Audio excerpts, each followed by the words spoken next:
Planned balance changes. Hello, survivors. Closer to the middle of July, we plan to release the next update, in which we plan to implement the necessary balance changes. Today we will tell you what changes you can expect in the near future. Please note that all the balance changes specified in this news are relevant at the time of publication and may not be final or not get into the game at all. Certain additional changes, if necessary, can be made after the announcement. Bumpers. Reduced the resistance to melee damage from 90% to 65% for all bumpers, except for the impact bumper. Reduced the resistance to melee damage for the impact bumper from 80% to 60%.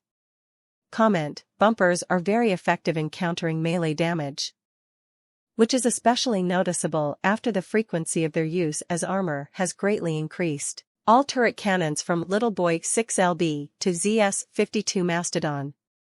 Ammunition increased to 14 shells.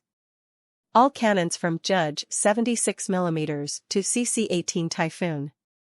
Ammunition increased to 12 shells.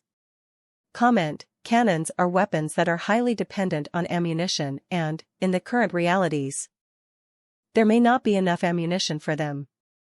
Prosecutor 76mm penetration ability increased from 10% to 25%. Comment: the cannon's effectiveness decreased a lot after all the changes, but bringing back the 2-pin penetration of the structure would be an overly powerful enhancement. Therefore, we are improving its penetration ability. Executioner 88mm penetration ability increased from 10% to 30%. Durability increased from 600 to 655 points. Comment: just like with the prosecutor, the parameters of the executioner were also greatly reduced. These changes will help restore the cannon to its effectiveness and relevance. Elephant. Damage increased by 15%. Penetration increased from 80% to 100%. Improved accuracy. Comment: the cannon's effectiveness is noticeably lower than that of its epic equivalents. BC-17 Tsunami and CC-18 Typhoon. Blast damage increased by 9%. Penetration ability increased from 65% to 75%. Comment: even after the change in damage-dealing mechanics, the effectiveness of these cannons remained at an insufficient level. ZS-46 Mammoth. Damage increased by 23%. A direct hit now increases the cannon's damage by 10% for 10 seconds. Instead of 20% before. Comment: with this change, we make the cannon less dependent on its perk and preserve its maximum damage. Cricket. Rate of fire increased by 28%. Improved accuracy. Comment: the cricket was insufficiently effective when compared to other epic weapons. Increased accuracy and rate of fire will help in the implementation of its perk and inflicting the maximum possible damage. Barrier 9. Shield activation time increased from 1 second to 2 seconds. Cooldown increased from 20 seconds to 25 seconds. Comment: these turrets have become an overly effective way of blocking damage. Reducing the possible frequency of shield deployment should bring the parameters in line with those expected. The implementation of the turret's capabilities will become more dependent on thoughtful actions on the battlefield. Synthesis. Penetration ability increased from 10% to 30%. Damage increased by 10%. Prometheus V penetration ability increased from 10% to 30%. Helios. Penetration ability increased from 10% to 30%. Damage increased by 12%. Comment: the effectiveness of plasma emitters was greatly reduced after the change in the mechanics of dealing damage. Their penetration ability turned out to be too weak, and the projectile stopped its flight after colliding with the first part in its path. Also, the damage of Synthesis and Helios didn't correspond to their rarity. AC-80 Stillwind. Damage reduced by 10%. Comment: the autocannon's ratio of damage to energy drain was too advantageous compared to other legendary weapons. Cyclone. Damage increased by 5%. Durability increased from 661 to 714 points. Comment: our statistics showed that the cyclone needs small improvements aimed at improving damage and survivability in battles. Draco. Damage reduced by 6%. Firebug. Damage reduced by 8%. Comment: by gaining the ability to deal damage through the parts that let damage through, the flamethrowers became very effective. We don't want to deprive them of this feature, and therefore we reduce the damage they deal. Capcan.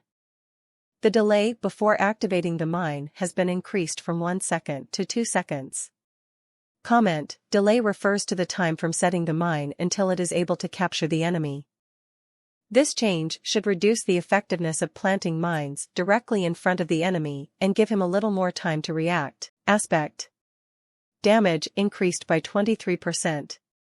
Now, when the machine gun is fully heated, its damage increases by 30%, instead of 60% before. Comment: as with the mammoth, we are making the weapon less dependent on its perk and preserving the maximum damage. Pulsar. Changed the weapon's perk. Pulsar will now deal 30% more damage to modules. Comment: the previous perk of the Pulsar for increasing blast radius had almost no effect on the effectiveness of the weapon. Now successful hits will help you to quickly deprive the enemies of vital equipment on their armored cars. Parser. Durability reduced from 320 to 290 points. Comment: for a weapon capable of firing at long distances, the Parser had a very high durability parameter. Scorpion. Damage reduction as parts are penetrated is now 6% faster. Reloading time increased from 5 seconds to 5.5 seconds. Increased dependence of accuracy on movement speed. Comment: with the old mechanics, the weapon's damage was excessive, but this was offset by the screen armor.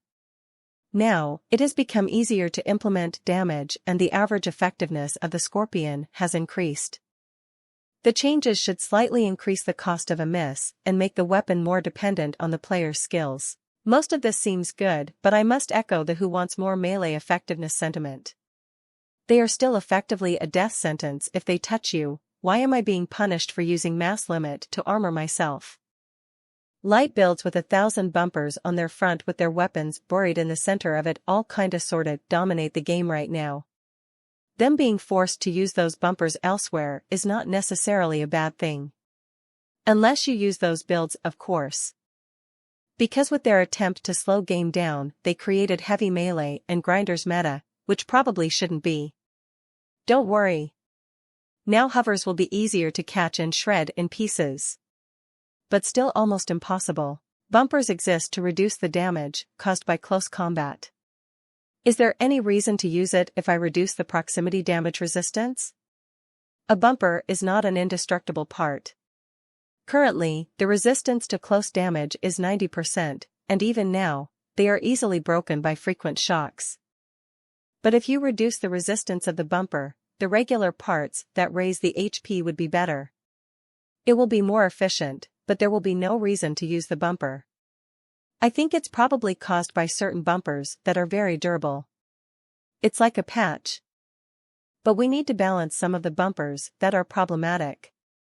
If you reduce it too much, if the bumper loses its function, there will be no reason to use it. They are easily broken by frequent shocks. I bet more than half people do not know ramming damage going through parts. If you put the bumper on a buggy part, it might fall off, because the damage will go further to the buggy part and destroy the part it's attached to. In any case, ramming damage should be reduced with that patch. Reduced resistance to melee. Oh, God, no. New. Before Harvester's influenced by negative effects perk was added to create a reliance on spark, single Harvester melee builds were excessively strong at low power score. The Harvester is less PS than 2 Maulers/Lacerators and barely more than 4 Buzzsaws. While using a lot less energy, so the build doesn't need a generator.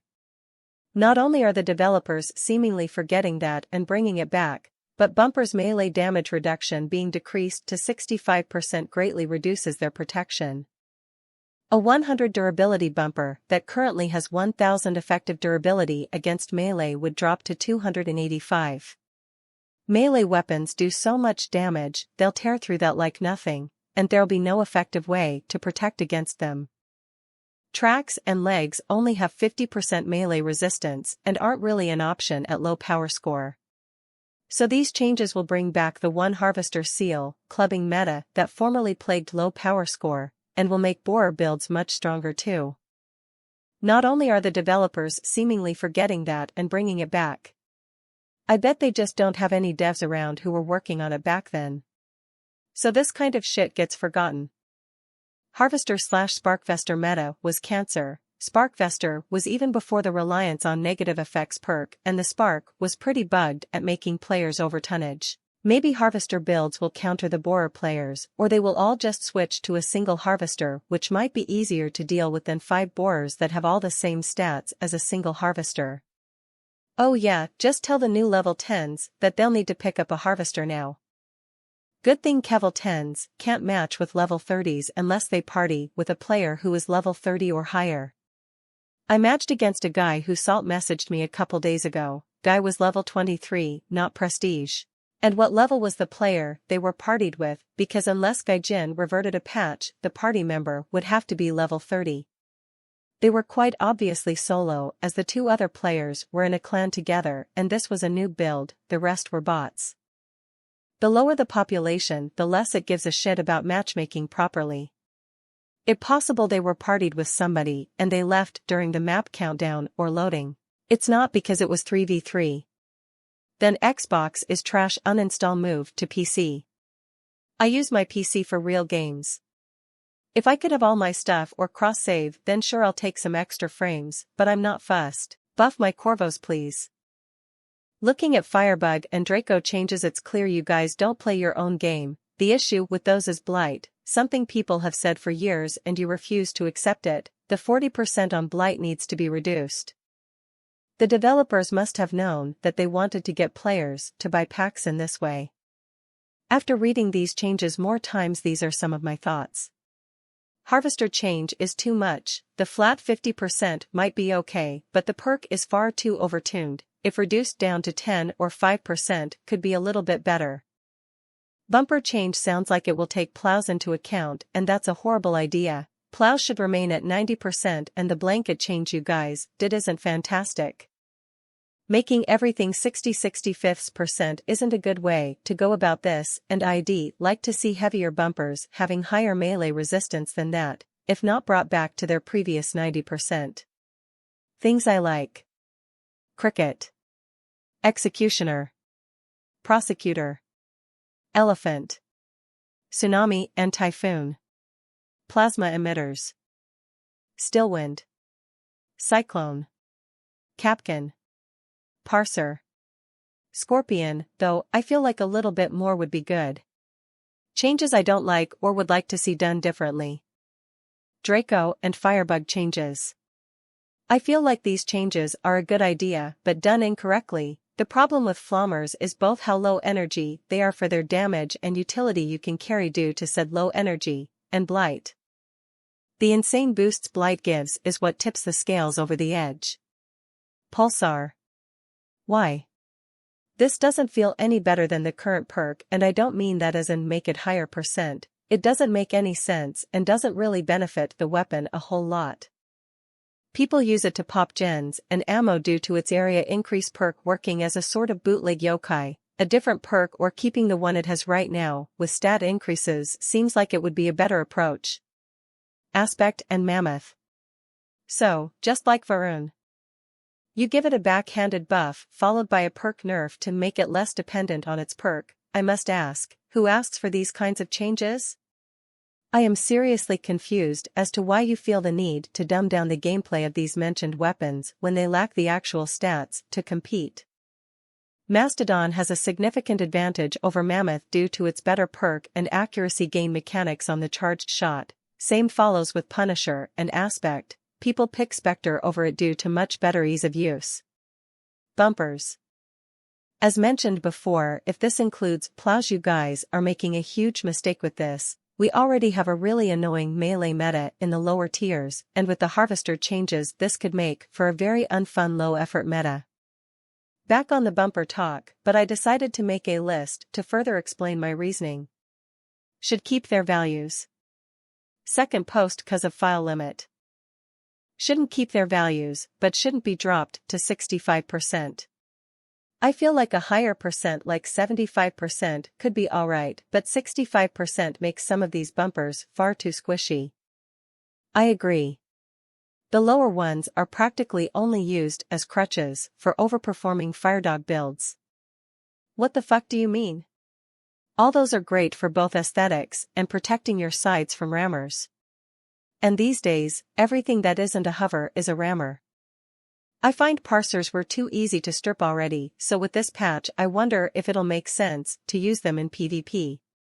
Draco should penetrate the whole build but deal less damage on hit. It's crazy how this weapon can degun breakers while being much tankier, while being 1 less energy. While being able to be armored by armor even more. This way it can deal better damage to big tank spiders and bricks hovers, while breakers would be better pick versus small agile hovers and agile smaller vehicles.